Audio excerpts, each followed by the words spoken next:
नमस्कार, मैं हूं समर्थ प्रेरणा। स्वागत है आपका एएनबी न्यूज के खास कार्यक्रम 24 का रण में। जी हां, वही 24 का रण जिसका संघर्ष है भीषण। इस भीषण संघर्ष की किन बड़ी खबरों पर आज हमारी नजर रहेगी, चलिए आपको बताते हैं। सबसे पहले आपको बताएंगे कि आखिर क्यों आरजेडी नेता तेजस्वी यादव ने कहा कि बिहारी गुजराती से नहीं डरता। तेजस्वी ने किससे कहा कि हाथ लगाकर दिखाइए, ये बिहार है, झारखंड या दिल्ली नहीं। पहली खबर में आपको बताएंगे कि कैसे बीजेपी और आरजेडी की सियासी लड़ाई बिहारी बनाम गुजराती पर आई। उसके बाद आपको दिखाएंगे कि 7वें चरण की 57 सीटों के लिए कैसे सियासी दिग्गजों के बीच आर पार की लड़ाई चल रही है। अंतिम चरण में किन मुद्दों का शोर है और कौन लगा रहा कितना जोर है, तो आज इन्हीं बड़ी खबरों पर रहेगी हमारी नजर। चलिए शुरू करते हैं 24 का रण।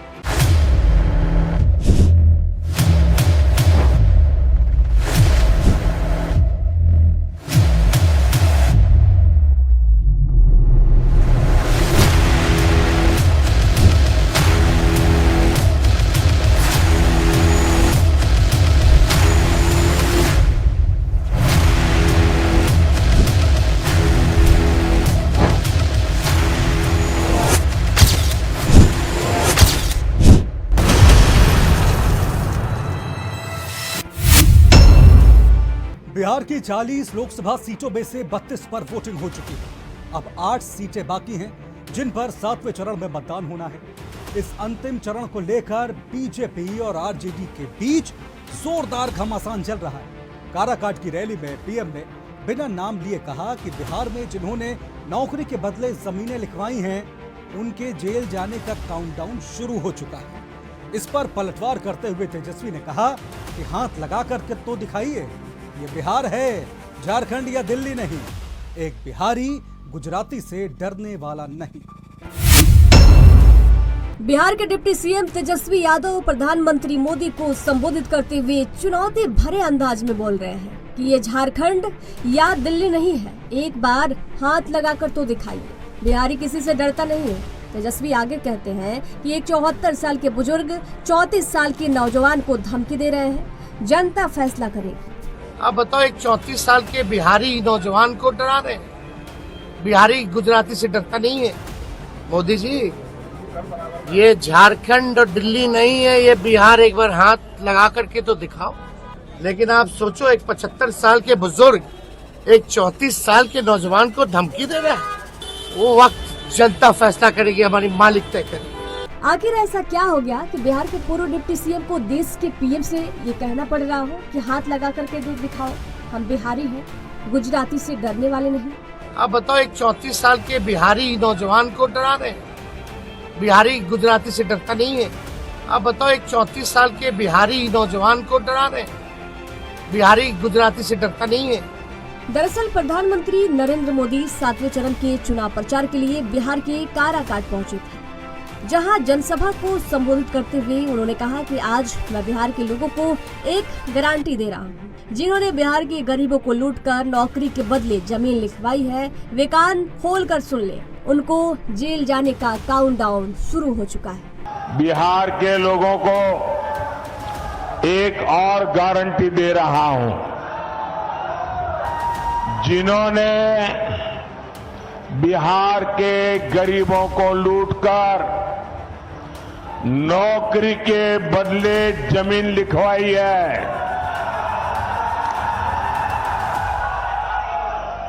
कान खोल के सुन लो,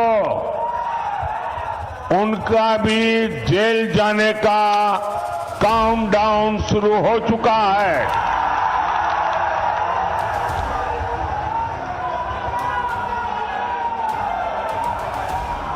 ये जैसे ही ये हेलीकॉप्टर में चक्कर मारने का समय उनका पूरा होगा, जेल का रास्ता तय हो जाएगा। बिहार को लूटने वालों को एनडीए सरकार छोड़ेगी नहीं, और ये एनडीए की गारंटी है, मोदी की भी गारंटी है। दरअसल बिहार के पूर्व मुख्यमंत्री लालू प्रसाद यादव और उनका परिवार हाल के दिनों में land for job scheme case में ईडी का सामना कर रहा है। अपने भाषण में प्रधानमंत्री ने किसी का नाम तो नहीं लिया, मगर उनका इशारा लालू परिवार की तरफ ही था। यही वजह है कि तेजस्वी ने प्रधानमंत्री से हाथ लगाकर दिखाओ वाली बात कही। अच्छा, हमसे डर गए क्या? और प्रधानमंत्री जी हार रहे तो इस तरह का बयान दे। आप बताओ, एक 34 साल के बिहारी नौजवान को डरा रहे हैं। बिहारी गुजराती से डरता नहीं है। मोदी जी, ये झारखंड और दिल्ली नहीं है, ये बिहार। एक बार हाथ लगा करके तो दिखाओ। बिहारी है बिहारी, किसी से डरता नहीं है बिहारी। हमारे भगवान कृष्ण का जन्म ही जेल में हुआ है, डरा किसको रहे? हम लोग क्यों डरेंगे? लेकिन आप सोचो, एक 75 साल के बुजुर्ग एक 34 साल के नौजवान को धमकी दे रहा है कि तुम हमको चुनाव हरा रहे हो तो हम तुमको जेल भेज देंगे। वो वक्त जनता फैसला करेगी, हमारी मालिक तय करेगी।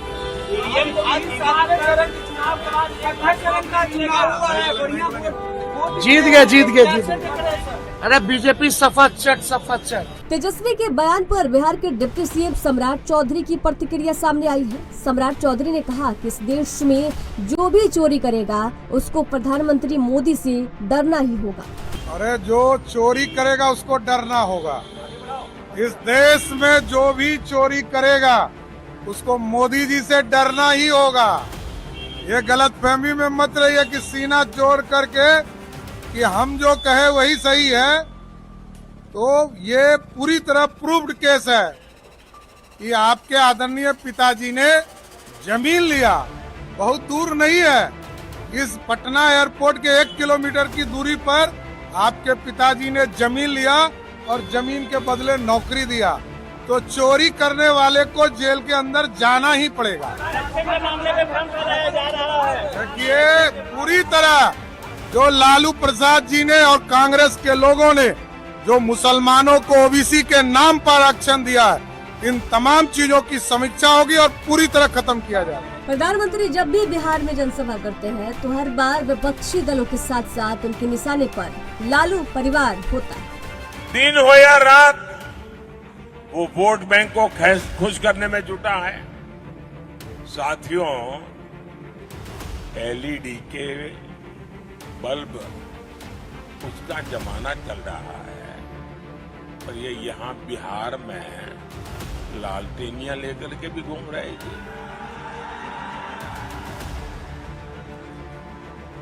और एक ऐसी लालटेनियां है जो सिर्फ एक ही घर में रोशनी करता है, एक ही घर में रोशनी की है। 30 साल का इतिहास देख लीजिए,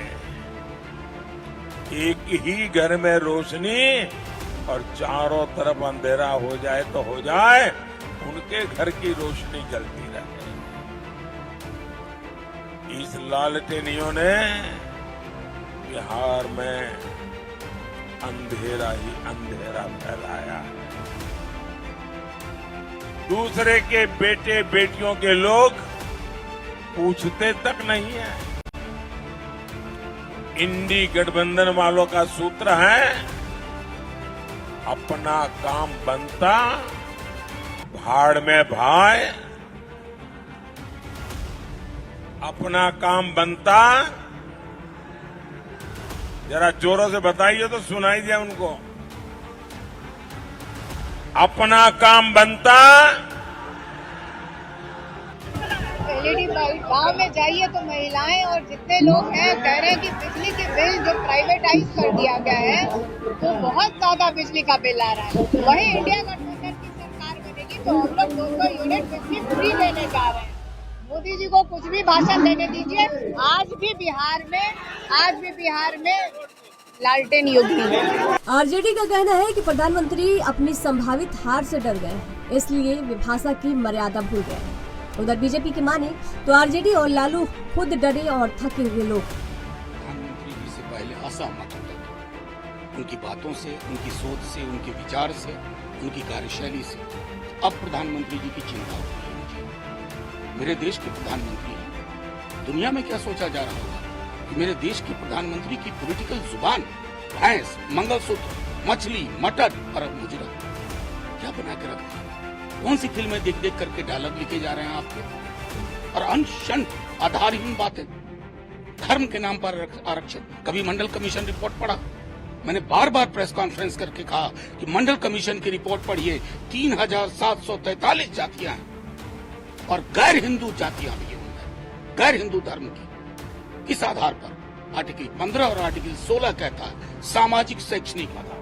अब मेरे समक्ष है उनके गुजरात, जहां 2 दशक से पूर्व ज्यादा वो वहां के मुख्यमंत्री रहे। ये पूरी मुस्लिम कम्युनिटी की जातियों की लिस्ट है जिनको गुजरात में आरक्षण। नकार देंगे इसको? वोट के लिए कुछ भी? प्रधानमंत्री मुजरे की बात करने लगेंगे। मैंने कल उसी संदर्भ में कहा था कि अगर कोई ये कहने लगे कि मैं दैवीय रास्ते से आया हूँ, मेरा बायोलॉजिकल जन्म नहीं हुआ है, अगर हम और आप कहें ये बात, मेरे दोस्त कहें, कोई कहे, हमारे लोग कहेंगे कि इनको डॉक्टर इसे दिखवाना पड़ेगा। क्या विमर्श को कर दिया? लोकतंत्र तार-तार है, इसको रिपेयर करने में कितना वक्त लगेगा? प्रधानमंत्री जी, कभी आत्मचिंतन करिएगा कि आपने क्या बना के रख दिया इस देश के विमर्श को। मुजरा, मंगलसूत्र, भैंस, बिजली काट देगा, टोटी उखाड़ लेगा। तब उनके अपने पैमाने पर भी, अपने मानदंड पर भी उनकी फिसलन का उनको भी अंदाजा नहीं हो रहा है। गुजरात के लोग से बिहार के लोग करने वाले नहीं है, किसी का भी नहीं।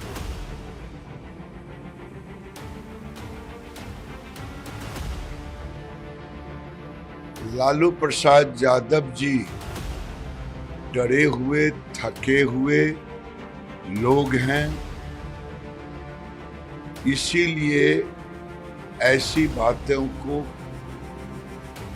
लोगों के बीच रखने का काम करते हैं। जो व्यक्ति 4 तारीख को, मैं कह रहा हूं 4 तारीख को लालू जी,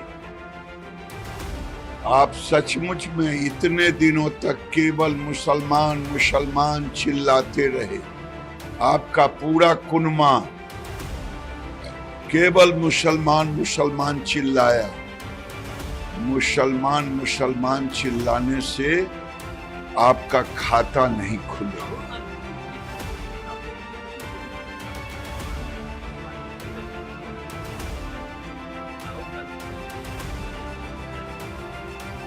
वो जानते हैं, अगल बगल कुछ भौंकने वाले बना के रखते हैं, अपने तो एक ही सुर पे चलते हैं। जो पुर्जी लिख के देता है वो बोलते हैं। अब मूस मोटे यहाँ लोड हुई है, अब तक आकर के क्या कर लिए जो फिर आए। 1 जून को होने जा रहे 7वें और अंतिम चरण में बिहार की 8 सीटों पर वोटिंग होगी। 2024 का चुनावी संग्राम अब अंतिम पड़ाव पर पहुंच गया है।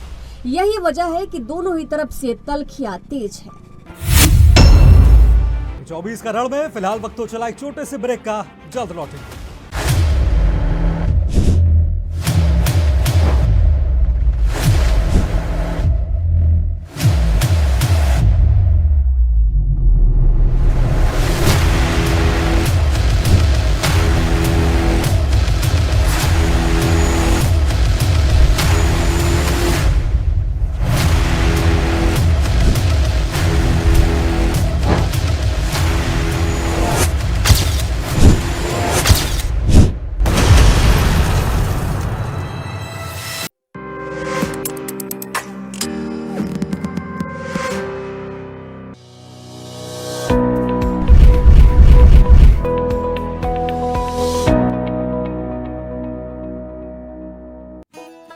पापा,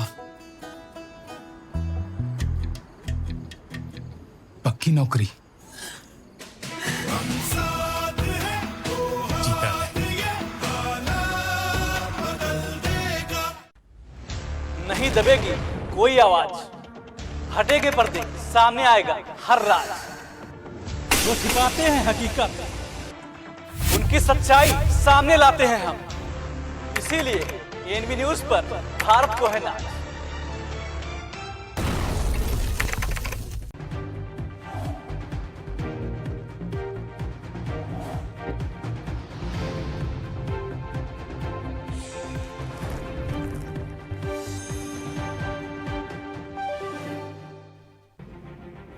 लोकसभा चुनाव की अंतिम परीक्षा के लिए राजनीतिक दल खूब पसीना बहा रहे हैं। सियासी बयानबाजियां जेठ के महीने के बढ़ते तापमान में तपिश और बढ़ा रही है।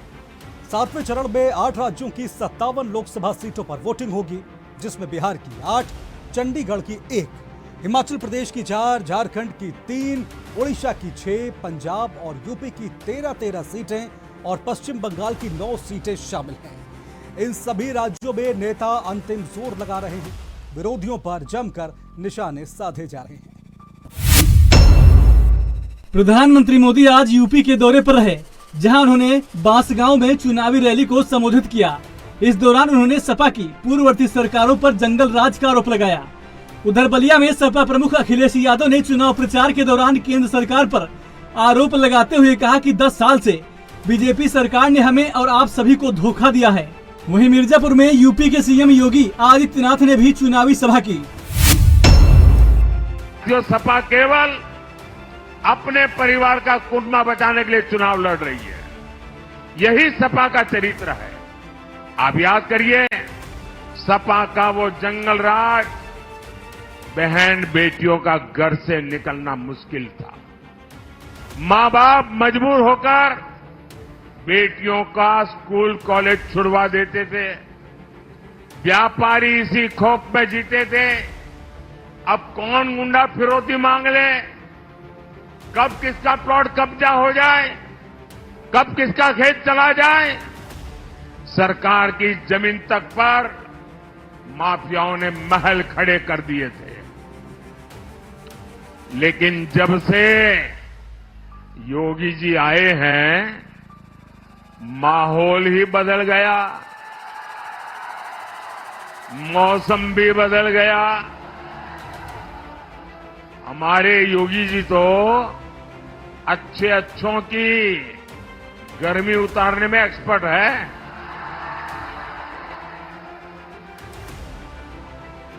अब माफियाओं की मौज खत्म हुई है,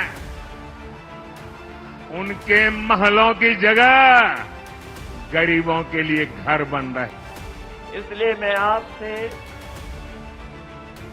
समर्थन और सहयोग मांगने आया हूं। ये 10 साल से बीजेपी की सरकार ने हमें, आपको, सबको धोखा दिया है। और 10 साल अगर पीछे मुड़ करके हम देखेंगे तो इन बीजेपी वालों की हर बात झूठी निकली, इनका हर वादा झूठा निकला। और याद कीजिए, हमारे बलिया के किसान भाइयों, यही देश के प्रधानमंत्री कहते थे, हमारी सरकार आ जाएगी, सत्ता में आ जाएंगे तो हम अपने किसानों की आय दोगुनी कर देंगे। आज 10 साल बाद न किसानों की आय दोगुनी हुई, लेकिन जो लागत बढ़ी है, महंगाई बढ़ा करके लागत लगातार बढ़ती चली जा रही है। डीजल पेट्रोल तो महंगा किया ही है, बीज कीटनाशक दवाइयां महंगी हुई, खाद डीएपी महंगी कर दी। और ऐसा भी देखा कि इन्होंने बोरी से चोरी भी शुरू कर दी। जो किसान भाई खाद लेने गए होंगे, उन्होंने देखा होगा कि पहले 5 किलो और फिर 5 किलो। बताओ, इन्होंने 10 साल में खाद की बोरी से कितनी चोरी कर दी। ये हम सबका सौभाग्य है कि हम सबको आदरणीय मोदी जी के नेतृत्व में नए भारत का दर्शन हम कर रहे हैं। एक ऐसा भारत जो आज दुनिया की एक महाशक्ति बनने की ओर अग्रसर हुआ है। एक ऐसा भारत जो दुनिया के अंदर अपना सम्मान मजबूती के साथ बढ़ाया है। 10 वर्ष में जिस भारत ने अपनी सीमाओं को सुरक्षित किया है, 10 वर्ष के अंदर जिस भारत ने विकास के नए नए प्रतिमान स्थापित करने का काम किया है, 10 वर्ष के अंदर गरीब कल्याणकारी योजनाओं के माध्यम से चेहरा देख करके नहीं, जाति मत और मजहब देख करके नहीं, बल्कि सबका साथ और सबके विकास के मंत्र के माध्यम से 140 करोड़ जनता को परिवार मान करके भारत के विकास में उनका योगदान हो सके और भारत अपने नागरिकों के जीवन में खुशहाली ला सके, इस विश्वास के साथ कार्य किया है। बहनों और भाइयों, आज इस नए भारत में विरासत है तो विकास भी है, सुरक्षा है तो सम्मान भी है, गरीब कल्याण है तो समाज के अंतिम पायदान पर बैठे हुए व्यक्ति को अंत्योदय से राष्ट्रोदय की इस यात्रा के साथ उसको भी सहभागी बना करके इस कार्यक्रम को आगे बढ़ाने का कार्य आदरणीय मोदी जी के नेतृत्व में भारत बखूबी आगे बढ़ा रहा है। बिहार की 40 लोकसभा सीटों के लिए एनडीए और इंडिया गठबंधन के बीच जोरदार टक्कर देखने को मिली है। 7वें चरण में 8 सीटें बची हैं, जिनके समीकरण साधने के लिए एनडीए खेमे से जेपी नड्डा और सीएम नीतीश कुमार, वहीं इंडिया गठबंधन से आरजेडी नेता तेजस्वी यादव ने मोर्चा संभाला। 2020 में हम लोग साथ थे। आप जरा याद करिए, 2005 से 2020 के बीच में हम लोगों ने 8 लाख लोगों को सरकारी नौकरी दी, लाखों लोगों को रोजगार दिया। और हम लोगों ने 2020 में एक साथ तय किया 10 लाख लोगों को रोजगार देंगे और 10 लाख लोगों को हम लोग 10 लाख लोगों को नौकरी देंगे, 10 लाख लोगों को रोजगार देंगे। और 4 लाख से ज्यादा रोजगार हो गया, 1 लाख अभी तुरंत होने वाला है, 3 लाख पर भी काम हो रहा है। और अगले साल जो विधानसभा का चुनाव होगा उसके पहले ही हम लोग ये सब 10 लाख का काम करेंगे। अब 5 लाख से भी ज्यादा आप सब जानते हैं कि इन लोगों का हो गया है, रोजगार का भी काम हो गया। तो हर तरह से काम कर रहे हैं। और आप समझते हैं कि महिलाओं के लिए कितना काम किया। अब जब सोच लीजिए, जब हम लोग पहले थे तो कोई पंचायत का चुनाव ठीक से कराता था जी। आज जैसे ही हम लोग आए, क्या कराए, 2005 में हम लोग आए थे, 2006 में हम लोगों ने कराया। हम लोग तो साथ ही थे। तो क्या तेजस्वी की क्या करती है?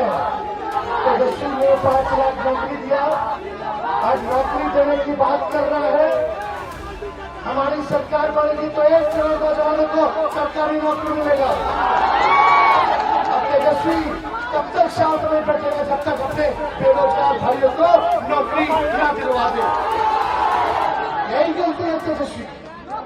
और की जमीन ले लिया। अरे 5 लाख नौकरी दिए, इसका जमीन दिए, एक लाख भी बता दो। ये झूठा प्रचार करते हैं, नफरत फैलाता है प्रधानमंत्री, लोगों को टांगने का काम किया। अपने जान का हिसाब देना था दोस्तों ने क्या थी, 5 साल क्या करेंगे बिहार के लिए? तो यहाँ बिहार में आके लालू जी हमको गाली दे, हम लोग करेंगे नहीं। आज तक बिहार हम लोग जीतने जा रहे हैं और देश में अपने इंडिया की सरकार बनेगी तो 1 करोड़ को तो नौकरी मिलेगा। जात के बहनों को, गरीब बहनों को कहना, साल में हर एक साल 1 लाख रुपया हम लोग गरीब बहनों को देंगे। यानी हर महीने 8,333 रुपया सीधे खाता में जाएगा। खाता का 5 किलो अनाज नहीं, 10 किलो अनाज दिया जाएगा।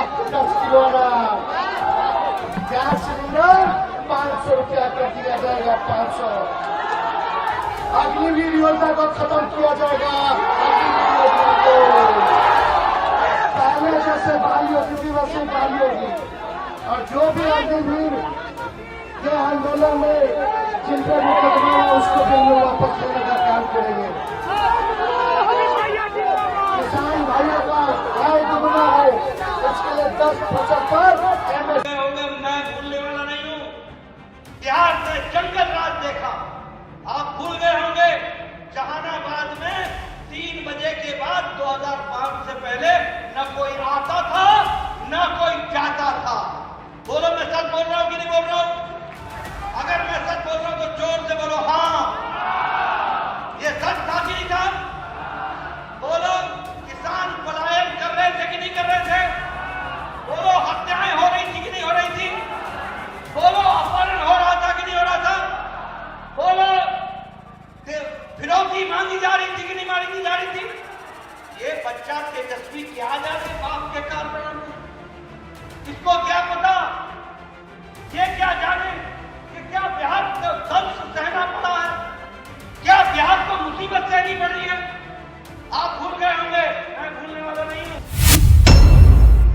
हिमाचल प्रदेश के सिरमौर में कांग्रेस सांसद राहुल गांधी की रैली हुई।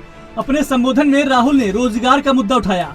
उन्होंने कहा कि पीएम मोदी ने 2 करोड़ युवाओं को रोजगार देने का वादा किया था, लेकिन हुआ कुछ नहीं। वहीं चंडीगढ़ में राहुल की बहन और कांग्रेस महासचिव प्रियंका गांधी ने अपनी जनसभा में बढ़ती महंगाई को लेकर मोदी सरकार पर निशाना साधा। नरेंद्र मोदी जी ने हमें वायदा किया था 2 करोड़ युवाओं को रोजगार दूंगा, कुछ नहीं हुआ। सरकारी रोजगार, सरकारी प्लेसमेंट नहीं होती है, पेपर लीक होते रहते हैं, हमें झूठ बोला जाता है। हमारा क्या होगा? सबसे पहले हमने पता लगाया है 30 लाख सरकारी नौकरियां खाली पड़ी हैं, वो 30 लाख नौकरियां हम आपके हवाले कर दें। मैं आपको 2 करोड़ का झूठ नहीं बोलूंगा। हमने पता लगाया है, जो हम कर सकते हैं मैं आपको बोलूंगा। तो 30 लाख सरकारी नौकरियां हम आपके हवाले कर दें। दूसरी बात,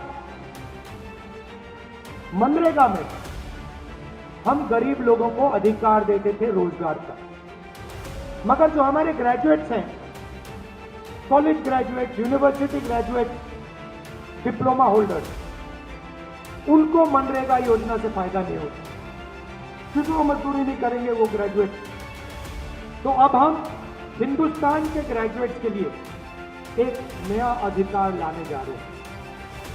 इसका नाम है पहली नौकरी पक्की। आज पेट्रोल और डीजल का दाम क्या है? आज आप जाती हैं दुकान, आटा, सब्जी, तेल, सब कुछ महंगा है। आपको फीस भरनी पड़ती है, अपने बच्चों के लिए मुश्किल होती है, घबराहट होती है। घर में कोई बीमार पड़ता है, घबराहट होती है कि किस तरह इलाज कराएंगे। बच्चा बड़ा हो रहा है, उसको शिक्षित करना है, ट्यूशन की फीस भरनी है, घबराहट होती है। कर्ज लेते हैं लोग, कर्ज में डूबते हैं। आज का किसान क्या कर रहा है? कमा नहीं पा रहा है। ये तीसरा मुद्दा है राष्ट्रीय, कि आज खेती से किसान कमा नहीं पा रहा है, उसकी कमाई खत्म हो गई है। हर खेती के सामान पर क्या डाला है मोदी जी ने? जीएसटी डाल दी है। हर सामान पर जीएसटी डाला है, ताकि हर सामान महंगा हो गया है। खाद समय पे नहीं मिलता, नुकसान होता है तो भुगतान नहीं मिलता, सब कुछ महंगा हो गया है। किसान कमा नहीं पा रहा है। किसान आत्महत्या करता है 1 लाख रुपए के लिए, 50,000 रुपए के लिए, 2 लाख रुपए के लिए, और मोदी जी माफ करते हैं किसके लोन? 22 खरबपतियों के 16 लाख करोड़ रुपए मोदी जी माफ करते हैं। देश के किसान के लिए 1 रुपया माफ नहीं करते मोदी जी।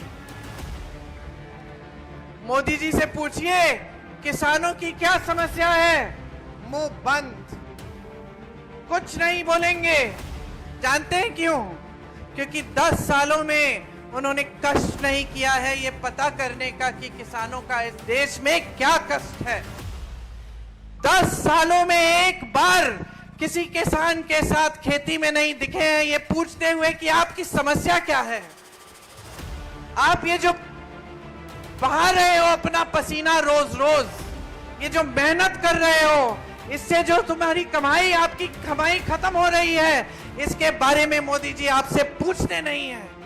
एक बार किसी गरीब के घर में नहीं जाते, किसी गरीब से नहीं पूछते कि तुम सुबह उठते हो, नौकरी ढूंढने जाते हो, तुम्हें दिहाड़ी कितनी मिलती है। मोदी जी को यह भी नहीं पता कि अगर 2-3 दिन की दिहाड़ी नहीं मिलती तो आज देश का जो श्रमिक है भूखा सोता है, उसके बच्चे भूखे सोते हैं। ये भी नहीं मालूम है मोदी जी को। पंजाब में आम आदमी पार्टी को उम्मीद है कि विधानसभा चुनाव में मिली अप्रत्याशित जीत लोकसभा चुनाव में भी उसके परिणामों को बेहतर बनाएगी। पार्टी के मुखिया अरविंद केजरीवाल जोर शोर से प्रचार अभियान में लगे हुए हैं। होशियारपुर में उन्होंने रोड शो निकाला और पंजाब में आम आदमी पार्टी की सरकार की उपलब्धियां गिनाई। अब एक चीज बताओ, किस किस के घर की बिजली का बिल 0 आ रहा है? जरा हाथ खड़े करके बताओ। मेरे को याद है जब हम चुनाव प्रचार के लिए पिछली बार जाया करते थे मैं कहता था मैंने दिल्ली में बिजली बिल 0 कर दिए, आपके भी कर दूंगा। लोगों को यकीन नहीं होता था बिजली के बिल 0 आ सकते हैं। है कि नहीं है? जादू है कि नहीं है? 24 घंटे बिजली आती है और बिजली का बिल 0 आता है। पूरे देश में कहीं नहीं है ऐसा। बिजली का बिल केवल दिल्ली और पंजाब में 0 आता है, जहां आम आदमी पार्टी की सरकार है। कैसे?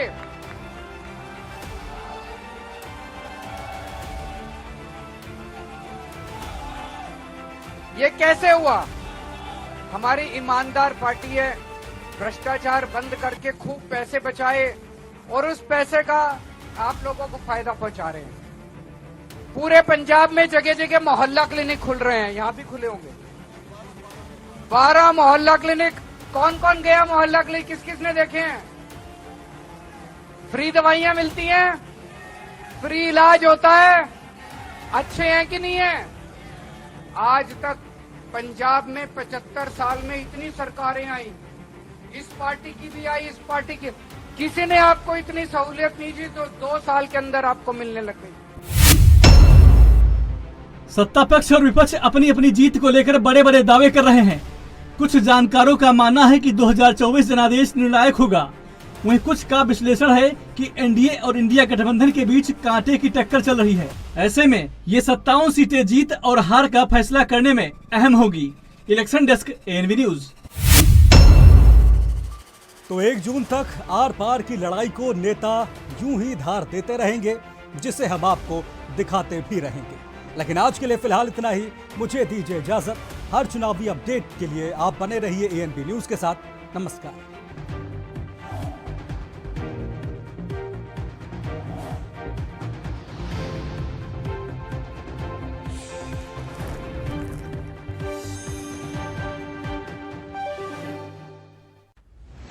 नहीं दबेगी कोई आवाज, हटेगे पर्दे सामने आएगा हर राज। वो छिपाते हैं हकीकत, उनकी सच्चाई सामने लाते हैं हम। इसीलिए एएनबी न्यूज पर भारत को है ना।